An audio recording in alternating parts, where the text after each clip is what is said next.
Vamos a ver ahora el tema de la Xbox One. A ver cómo lo plantean desde Microsoft. Lo plantearán simplemente como un error. Lo plantearán como un anuncio mal hecho, que se equivocaron, cosa que es cierto. Pero lo que más me interesa es ver cómo plantean lo que se anunció en el E3. Más que el reveal, el E3. A ver cómo lo plantean.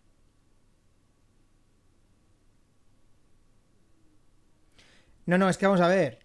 Ahí es a lo que voy. O sea, la Xbox One se anunció como algo multimedia, pero anunció muchos juegos. Ahí es donde creo yo que la gente se equivoca completamente. O sea, se equivoca completamente a la hora de juzgar el principio de generación de Xbox One. O sea, Xbox One anunció muchísimos juegos. Salió con 3 juegos de lanzamiento. 3. Y 3-4 meses después salió exclusivo Titanfall 1. Exclusivo. O sea, ahí es donde. A eso es a lo que voy. Se equivocan totalmente mucha gente a la hora de juzgar el principio de generación. En algunos puntos. A eso es a lo que voy. A ver cómo lo plantea Microsoft, por curiosidad.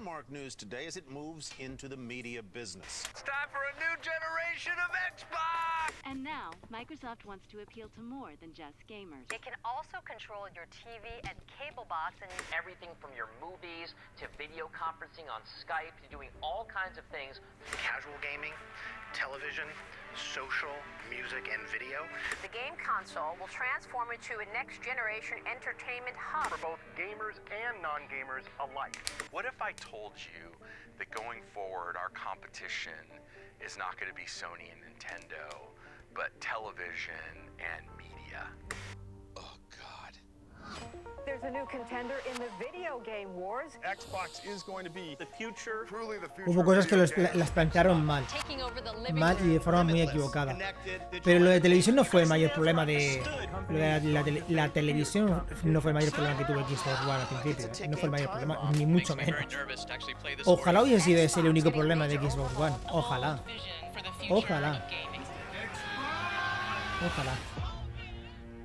Ese no fue el mayor problema.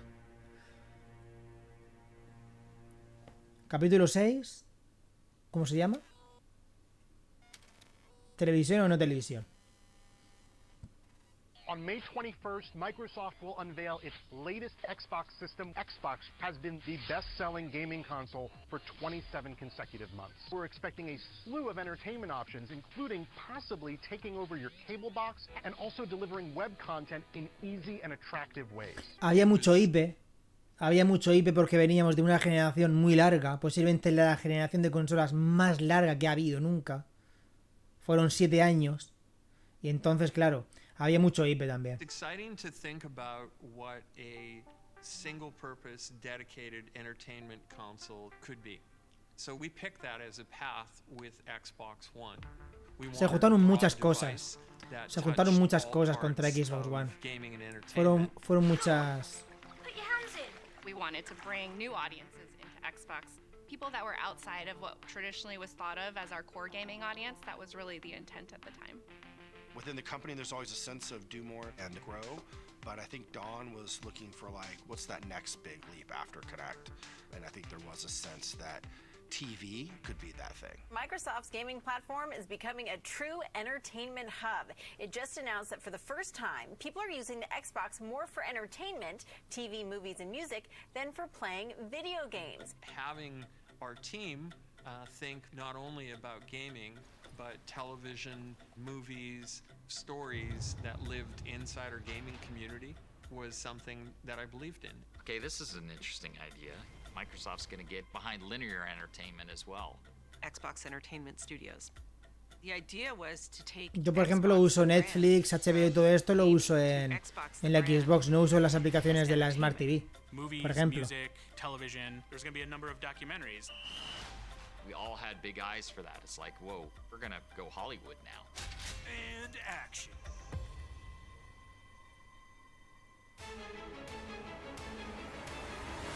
After years in development, Microsoft's next-generation console was finally ready to be unveiled at a media event codenamed Newcastle.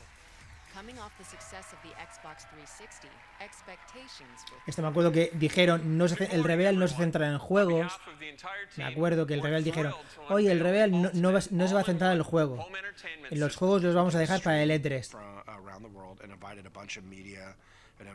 Y aún así mostraron 2 juegos. Si no recuerdo mal, Forza Motorsport 5 y Quantum Break. Team Xbox is on a new mission to become the all-in-one system for every living room. The place where your games, TV, and entertainment come alive. We're driven to build a future-proof system that brings together the cloud, smart devices, new content. We are really excited to bring the world of Halo to Anunciaron la Xbox serie, as a ojo, premium television Anunciaron la series. serie de Halo hace 8 años. I remember one of our engineers said, like, they're not even talking about any of the games yet. Iba a salir en 2022. With KINECT, we made you the controller. This is human control for a human experience. It was all about entertainment, even a partnership with Steven Spielberg, and they showed a TV guide at the reveal event. I mean, that was really like the vision. This is the beginning of truly intelligent TV. Xbox, watch TV. You said television. We wanted to hear video games. You know, we showed a few games, but core gamers were left unsatisfied. We're all in the green room, and as each person would get off stage, you know, the execs in the room would ask what the pulse is on social, and it was not good. This is not going well. This is not going well at all. A ver si gana el E3. A ver si gana el E3. I'm really disappointed. I think I'm gonna go into mourning now. That's how I feel about you, Xbox. Se ha puesto negra porque está de luto. Minutes Ah, after notillo. the initial unveiling of the Xbox. Watch TV. TV remote. TV. Television. Como mola el TV, meme TV, este. Television. That was not the right way to unveil the next generation of gaming.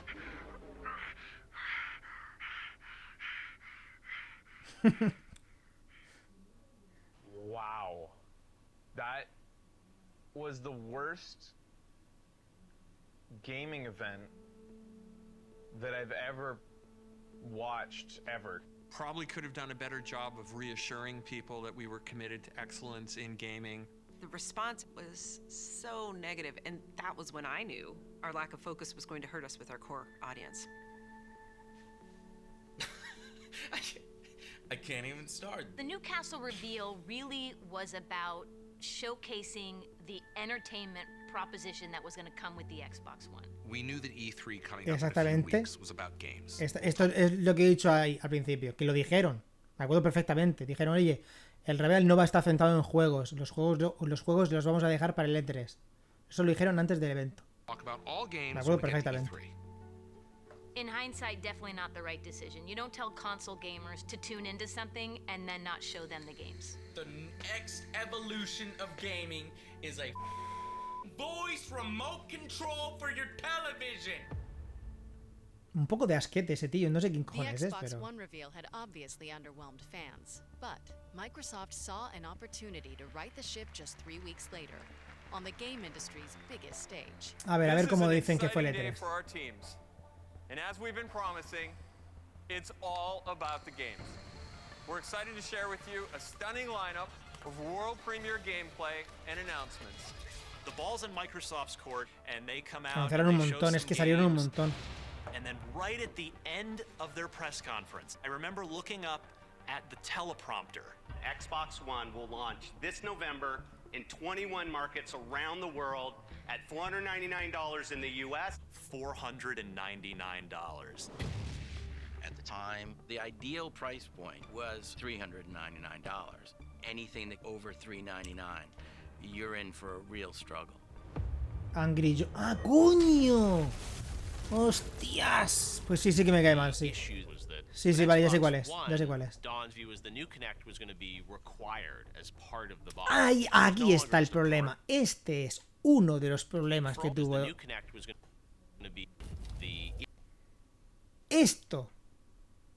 Este es uno de los problemas. Porque como digo, se juntaron muchas cosas. No es que... El problema no. Xbox One tuvo muchos problemas. Tuvo muchos problemas... Pero este fue...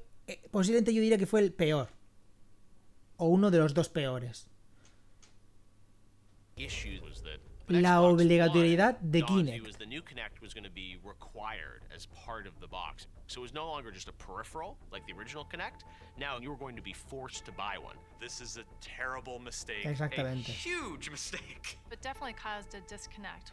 Why are you charging me more money?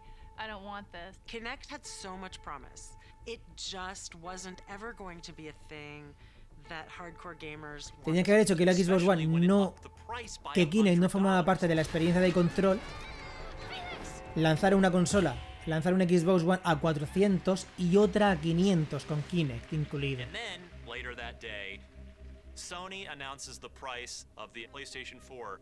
I'm very proud to announce that PlayStation 4 will be available at $399. Y aquí Sony lo hizo muy bien. We were surprised by the $100 difference. You know, then it's like Nos sorprendió. ¿Qué cojones te esperas? Si vendes con un accesorio incluido, ¿qué te esperas? Nos sorprendió, dice. That's a pretty big headwind to come back from. You have essentially the same hardware, but one device is $100 cheaper. Cool. I'm gonna go with that one. Y me contó cuando llegó Phil a ser el jefe. 360 set us up for being the best box for developers, the best box for core gamers, and we then flipped it around and said, this isn't a dev box, this isn't a core gaming box, this is an entertainment device. People didn't know what to think, they were just confused. You know, they wanted to push into this digital future. The idea was all connected all the time. The console would have to be able to check in with Microsoft servers or else the games wouldn't work. Your content is available and it's stored in the cloud. There were going to be benefits to this, but Microsoft did a bad job of messaging. Exactamente. Microsoft no transmitió bien los beneficios que tenía, porque por ejemplo una cosa que tenía es que los juegos que tú tenías se iban a poder compartir con 10 personas. Eso Microsoft no lo transmitió bien. Por ejemplo, el check 24 horas era para eso. Y uno de los beneficios era que podías compartir cuenta con 10 personas. Y eso nunca se dijo claramente. Thank you. You don't always have to be connected, but for a lot of things like Ese fue otro problema, claro. La mala comunicación que tuvo Microsoft. That's the world we live in. One of the biggest points of confusion was how the new always online Por eso digo que lo de device televisión no fue ni mucho menos el mayor error, ni muchísimo menos. sharing of games. Ni muchísimo menos. We knew the digital age and era was coming. We knew it. The original concept was you were going to have to be connected to play your games. You're going to play your games on your Xbox One. Here's a disc. Load it in, and you were going to have to get a license for that disc. But you had to be online to buy the license. So it's a great way to not have people do big downloads, but here's the disc and just pass it around. That's it. Simple as that. Well, that wasn't clear. Seems like every single outlet got a slightly different statement on used games. Yep. You can't share games between friends. You don't own the game you're buying. Yeah. Don't pretend like you own this thing that you just paid for. And then stuff got really ugly. Sony came out guns blazing with the immediate response to the Xbox One. This is how you share your games. El polémico vídeo. El puñetazo. Thanks. One person just hands another person a disc. Sí, eso sí lo sé. You weren't going to be able to do Dijo that with this fuera always KINECT. online Claro, sí, Xbox tardó One. 3 meses. Tardó 3 meses. A los 3 meses quitó KINECT y todo. That was brutal.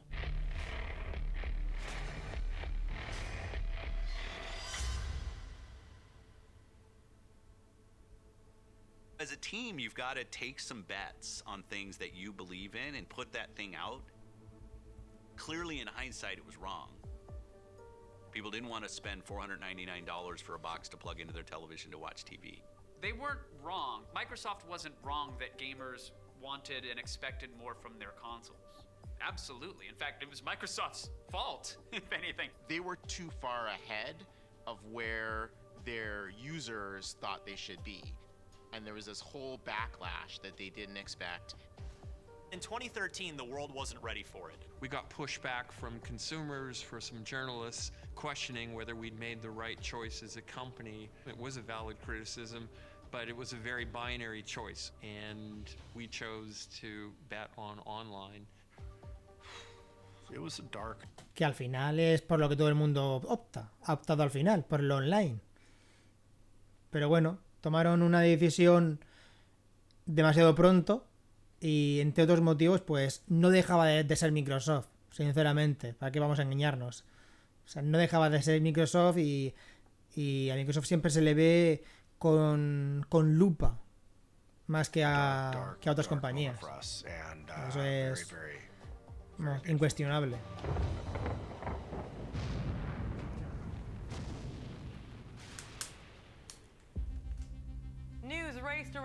Cuando me lo contó es más la forma que se lo dijo a todos. Me hizo gracia.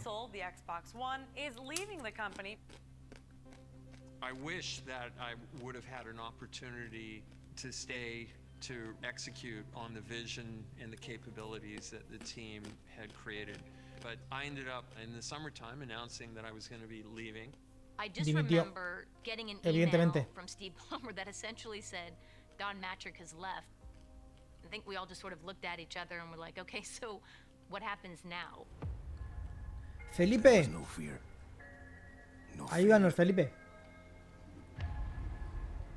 But the rules have changed.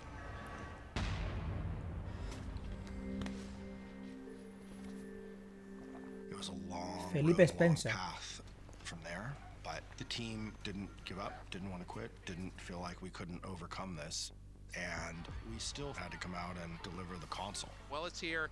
Xbox One, finally on sale. We had a line of people at the launch event. People were excited about it. We had kind of an early signal that maybe things are okay. The NPD Group has revealed that Xbox One led console sales in December, and with its $500 price point, the Xbox One led annual hardware sales on a dollars basis. But by April, we were outsold 6 or 7 to 1 in the market, maybe 8 to 1. 6-7-1. This was really bad. Bastante. Bad. The reality is, when you have moments like this, the future of the brand is at stake. You question whether or not you're gonna be here in 5 years. It's never a given that you're gonna get to make another generation of a console. Brands die every day. No one's playing on an Atari anymore. Like, nobody is playing on a Sega Genesis. We felt like our future was at stake. I think Microsoft learned the hard way. If you take your eye off the ball, and if you don't put gamers and games at the center of your ambitions, it's going to come back and bite you. Our fans had lost faith. It's collapsing. How do we re-earn the trust of customers? One thing that was very clear, Pues haciendo cambios more of the radicales. same was not going to work. Today, Microsoft has announced that Microsoft Studios corporate vice president Phil Spencer is the new head of Xbox. Let's talk about your new role. What are you going to be doing? Qué delgado estaba ahí, Qué delgado, tío. Se zampó a Don Matrix después, parece. He was there early days, studied under Ed Freeze, so he knew exactly what made the original Xbox work. He was a gamer, but he was also a longtime Microsoft guy, so he's sort of the perfect hybrid. He is a proxy for gamers. They believe in Phil. I play lots of games with Phil on weekends and evenings, and he's always thinking about the player first. Having someone lead the platform who comes from that place. It was a big turning point for us. We needed somebody that could lead us, that we trusted. We cared about the team. Hombre, tampoco era. I had no training in running. Tampoco había que ser un puto genio para pensar que la mejor forma, lo mejor hubiera sido lanzar un Xbox One sin KINECT y otro con KINECT, una a 400 euros y otro a 500. O sea, tampoco había que ser un puto genio para pensar eso, pero bueno. A team of that size, or the platform team, or the hardware team. So I knew that it would be a challenge.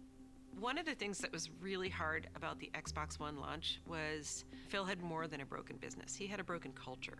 There were people who would literally come up to me in tears. Who had killed themselves to try to get a product into market. The product did not make gamers happy. So I knew we had to get the team on board. We have to believe in why we're here. The first thing that Phil did was he went after culture. I wanted to try to continue to see Xbox be an important brand in gaming, but it's not just about me. As a leader, you realize that if we can't empower our great people to do great things, that we should give up. I knew that this effort would take the entire team, and it was going to be incredibly hard. Under Phil's leadership, and with a green light from Microsoft, the Xbox team launched a plan to pull back from the edge of console obscurity. Xbox had a lot of plates to spin. They had to gain the trust of developers, they had to make a statement with the gamers, Primero quitar reverse all the Kinect, que es lo que messaging that they hicieron. made. And that's not a switch that you flip overnight. That can take years. Years. I don't think there was a question around where I wanted to focus. We know that day one customer every year has to be the gamer. You expand from that gaming audience out. With Phil being in charge, it sort of cemented putting a game face back on Xbox. Marty, yeah. Big news today. Yeah, bombshell. Microsoft announced that a Kinectless Xbox One is coming June 9th for $399. Yeah. Eso había sido lo lógico, tío. We were going to offer Xbox One without Kinect and lower the price by $100. This is what everyone wanted. Xbox Entertainment Studios, which is better known as the TV division, has been shut down. Shutting down Xbox Entertainment Cerraron Studios Xbox was really Entertainment Studios. just trade-offs we had to make. All of the investments that you're making in that entertainment, the movies, the TV shows and things, are going to come at the expense of making the same investments in games. Cosa curiosa, que al final Sony ha terminado abriendo su propio estudio. Curiosamente, por supuesto, ¿no? O sea, es curioso, curioso. Todo con un poco de memoria, y viendo, echando un poco el ojo a la hemeroteca. Hace gracia cómo pasa todo. We needed external independent developers to be successful on our platform. Independent developers have fundamentally changed the way we play games this generation. The smartest move that Microsoft made was they took Chris Charla, who was a developer, and said, we're going to allow self-publishing, and this is the guy who's going to really help that. Players don't care if it's from a big company or a single person. They just want to play fun games. And our job as a platform holder is to make that happen. Battlefield Blood se puede jugar solo, pero es una puta mierda. Resumido. This is a guy who was a developer, a smart guy. He understands the community. He's been there himself. He was great in that role. Porque la IA es retrasada mental. Y es un juego muy difícil. Fortnite from Epic came through the ID at Xbox program. We have the ability to get, our small, cool little ideas up on the big screen. It's just an amazing experience that none of us really saw coming. Back when Microsoft said Phil's going to be in charge, our faith went way up that things were going to change, and then right away they did. And then when Microsoft showed that they were making these moves, you were like, this has all the opportunities to really go the right way, but the gamers were still upset. And you're like, well, look, it's a big ship, but the changes they just made, give them a chance. While lowering the price of Xbox One and reprioritizing developers were major steps towards getting back into the good graces of gamers, a desire to enlist an entirely new generation of players inspired Xbox to go somewhere it had never been before. Let's go to a place where everything is made of blocks. Minecraft. Aquí fue cuando compró Minecraft. The team said how many kids have their first experience with any video game with mom or dad's cell phone in the back seat playing Minecraft. The company best known for Windows and word processors will pay $2.5 billion for Swedish game developer Mojang. That is the company behind the wildly Perdón, que lo successful... pare. Esto ocurrió al mismo tiempo o poco después de que Steve Ballmer dejara la empresa. Steve Ballmer dejara de ser el CEO de Microsoft y tomó el cargo, lo tomó... ¿Cómo se llama el indio? ¿Cómo se llama? El que es actual... Satya Nadella, creo que es. Satya Nadella. Y entonces Satya Nadella era pro juegos. Era pro juegos, es pro tecnología a tope. Y entonces dio carta blanca a Phil Spencer para comprar Mojang y más estudios. popular Minecraft game. No, they're gonna mess it up. right after the acquisition, all of the public perception when you read about it in the press was that evil Microsoft was going to come Satya from Nadella, sí. Minecraft. Can Microsoft keep its hands off Minecraft and just keep that pure experience? There was an assumption, again, that old console war thinking, that Microsoft would pull it off of any platforms that weren't Windows or Xbox. And there certainly could have been a decision that, look, we just paid a bunch of money for this game, we needed to go help Xbox, so from now on, the only place you're going to be able to play Minecraft is on Xbox. There's gotta be something bigger going on here. But I'm grateful that Phil Spencer understood that what we had was a cultural phenomenon, and what we had acquired almost as much as a game was the community that came with it. Go Red Star, go! The world is changing, and the idea that limiting the places where people can experience your games is not always right. Whether you're playing on an Ves Xbox, que Minecraft PlayStation, an Android, iOS device, es un our punto goal de is to entrada de continue dinero to evolve infinito. and innovate O sea, with es como Minecraft tener across all el those truco de dinero infinito echado. The decision to make Minecraft accessible across all platforms surprised the industry.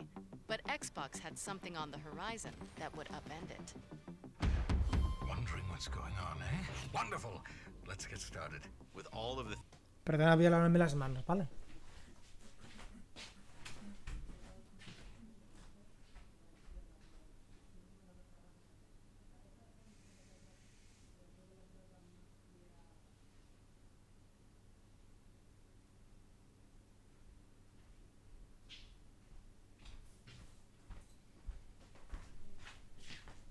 things that we're trying to go do, creating Game Pass, Y ahí was está, a en decision 2016 that creo was que lo gonna be anunciaron, disruptive 2016. to the Ah, industry. 2017. Game Pass was the first service where you'd have access to a library of games and you could download and play the games in their full fidelity locally. We heard from people who said buying multiple $70 games is actually just economically not possible. And people wanted to play across devices. With Game Pass, you now have a shared library with your friends. And you can just decide to say, hey, let's go jump on and play this. What we learned as part of it was kind of not necessarily something Es curioso, ¿eh? Es curioso lo que está mostrando Sunset Overdrive cuando es un juego que ya no les pertenece. Es un juego que pertenece a Insomniac y eso en 2 años va a ser, seguro va a salir un remaster o algo para PS4. Para PS5, perdón. Developers that might not have had the front row or front seat, they're in there and they're on the same level as Halo. You know, when you're building a game, if you're not a known IP, it's really easy to get lost. The biggest thing about Game Pass is the amount of players. I can put a game into Game Pass and 10 million players can show up the next day who might not have decided to plunk down $60 for my game. It lowers the barrier to entry. It makes it easier for you to experiment and choose. The people that subscribe actually play more games. It's just like flick, flick, flick. Oh yeah, I'll play this one for a while. And now you see other companies considering and moving in faster to the Game Pass model. Game Pass is probably the future of how we distribute games.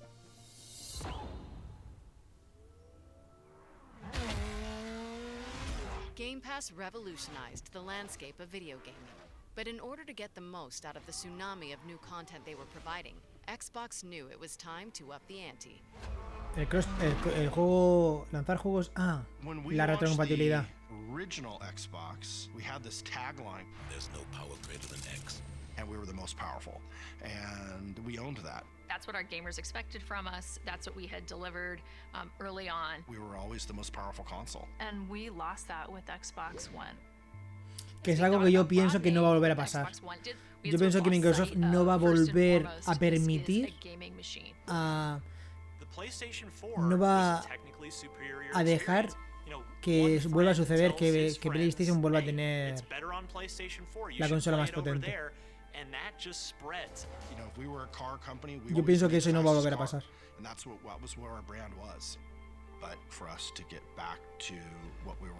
Entonces lanzaron Xbox One X para volver a coger el testigo, ¿no? El testigo de la consola más potente.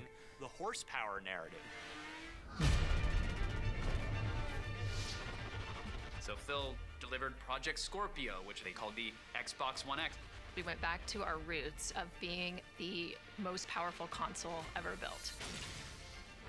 More power, more pixels, more frame rate.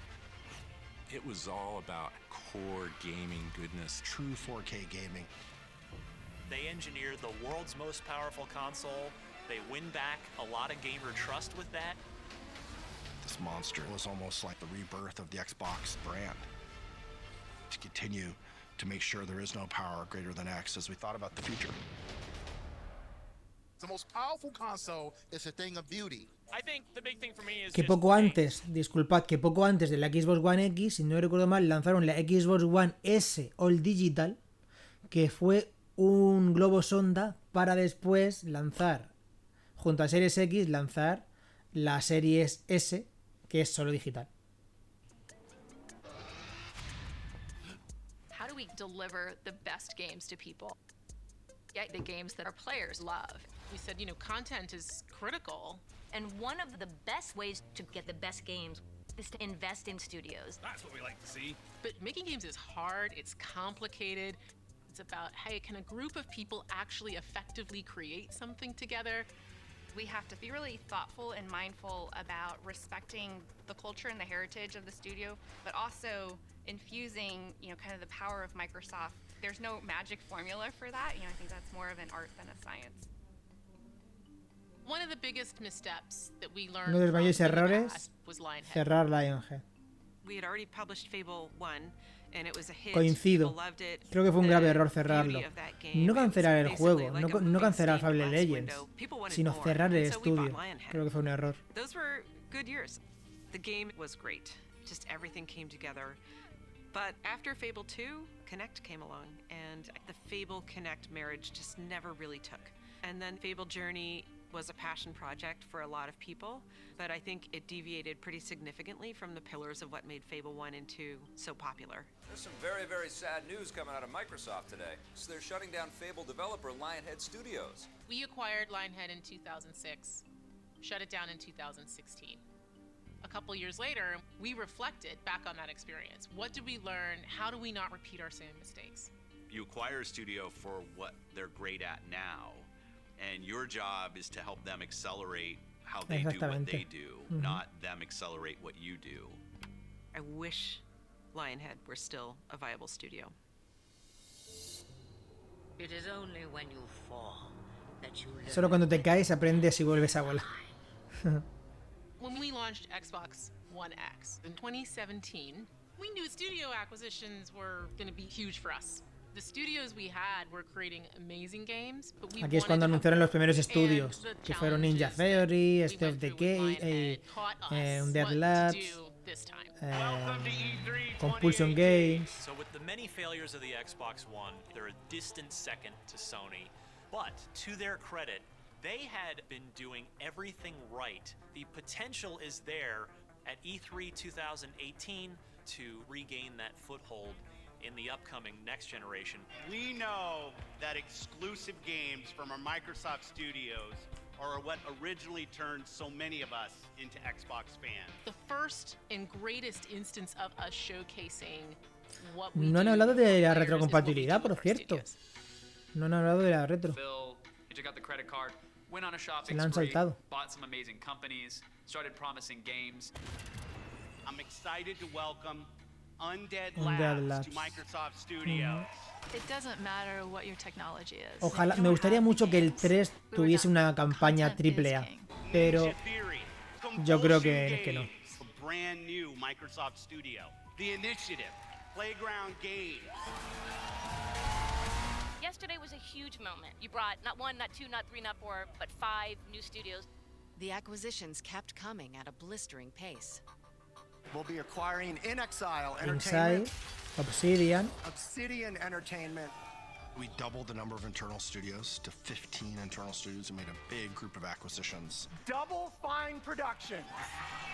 Buying all those studios, Microsoft focused back on the hardcore gamer. We're highlighting 60 games for you. 14 games from Xbox Game Studios and over 30 games premiering in Xbox Game Pass. Let's jump in. This a volley of Bowie, acquisitions created one of de the largest, Obsidian. most diverse catalogs in the industry. But Microsoft had its eye on one more target, and it was a big one. Bethesda.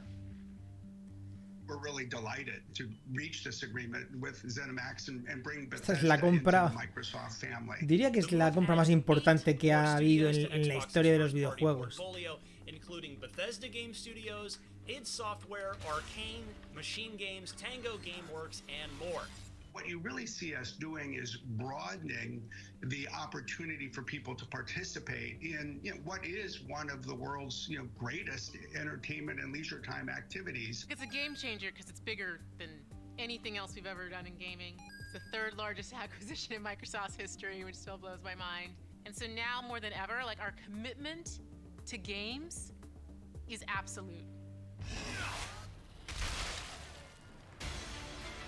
Microsoft's commitment to keeping fans on their toes was also absolute.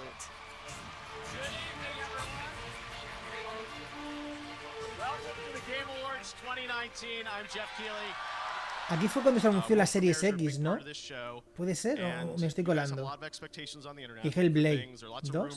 Sí, ¿no? It's pretty rare, I think, nowadays that any new tech doesn't leak and like nobody knows that it's coming. And Sí, then ¿verdad? sometimes there's surprises that come out of nowhere. Enjoy this. Es verdad. Ahí. Let's suppose that you were able every night to dream any dream you wanted to dream. Se anunció en 2020, en 2019 y salió en 2020. I don't think anybody saw it coming. It was something completely unexpected. Totalmente. No se lo esperaba nadie. Nadie se esperaba el anuncio de una consola ahí. Nadie. Let's have a surprise. BioShock? And then, wait a minute, what was that? Wait, what? I just saw a car race through, and then there's like a soccer scene, and then by the time I saw Master Chief, that's Halo! Halo. That's what I want. And finally, you would dream where you are now.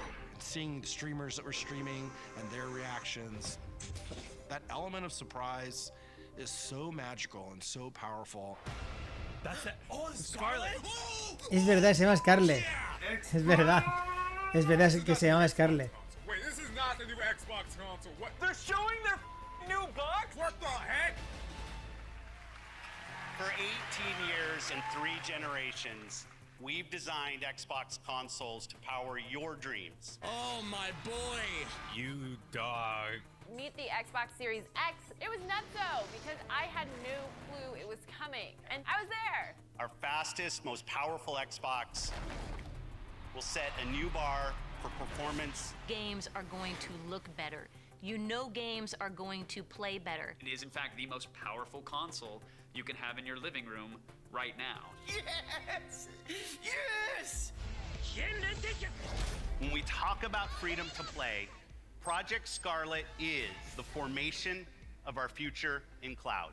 Microsoft, meanwhile, launching a video game streaming service. All your games can be streamed right into your phone or your computer. The same way the original Xbox bridged the gap from early adopters with broadband, this powerful beast of a machine that can play games locally, it's also going to connect to the cloud. So it will bridge the gap between traditional in the living room local gaming and cloud-based gaming. We envision a world where you can play any game with anyone on any device. It is the next instance of what it means to game anywhere. We're streaming from data centers around the world to people's cell phones. We have thousands of people doing it in 3 continents. Like, that's just crazy. And I'll be damned if it doesn't actually, I mean, it works. It actually works. Where are we? I'm a big believer in the technology access story of Project xCloud.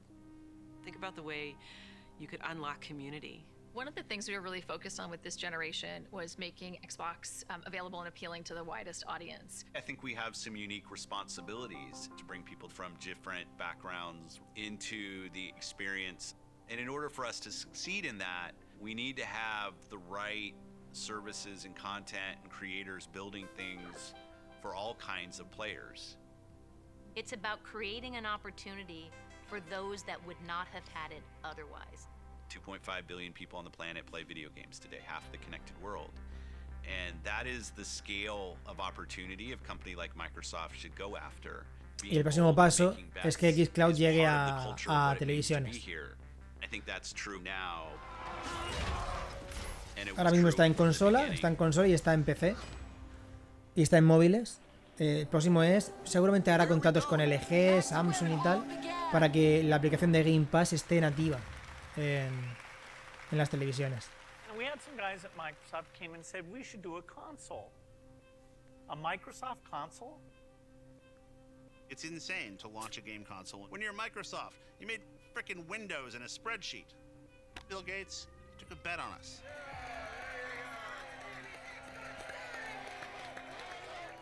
Being able to do something very different and revolutionary was where you were getting our energy from. Are you ready? If you think about where we were 20 years ago, when I first moved into the games group, my dad was horrified because gaming wasn't a career and gaming was something that nobody did.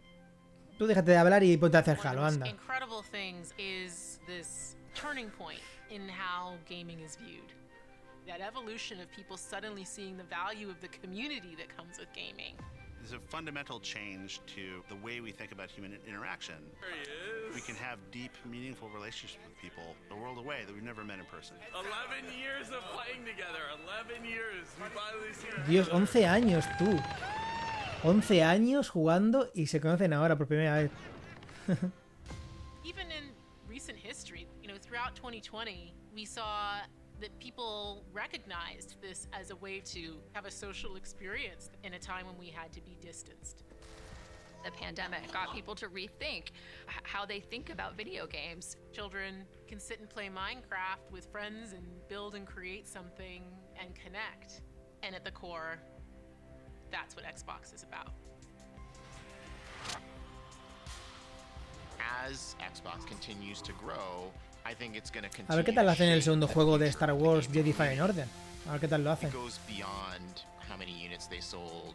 It goes beyond which generation they won or were dominant in. I think a company like Microsoft, we should stand for something more than just what place we're in. And I want Xbox to be around forever.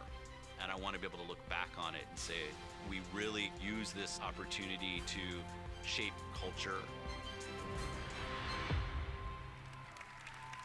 So I'm announcing the Xbox, the future of console gaming, a whole new platform that all of you are going to take in directions that we can't even imagine.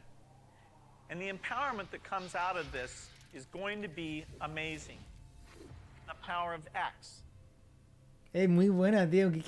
Muy bien, han terminado de puta madre, tío. Han terminado de puta madre. Han terminado con un diálogo del Xbox original de Bill Gates. Muy buen final. Muy buen final. Ha estado muy bien, la verdad. Creo que está muy bien el documental. Se dejan detallitos y tal, pero son críticos con ellos. No ahondan en todos los problemas que tuvo Xbox One. No ahondan en todos, pero digamos que sí en uno de los más importantes, que es obligar a KINECT. Que solo había opción de KINECT. Y lo mejor hubiese sido que diese opción de las dos. Una consola con KINECT y otra sin KINECT. 100 euros más barata. La historia habría sido muy distinta. Pero ya te digo, no fue el mayor problema. No fue el único. No fue el único problema. Y lo de TV no fue nada, vamos. El TV no fue nada en comparación a la diferencia de 100 euros y obligar KINECT y tal. O sea, no, lo de TV eso no fue nada, la verdad. Pero muy bien, está muy bien, el documental está guay.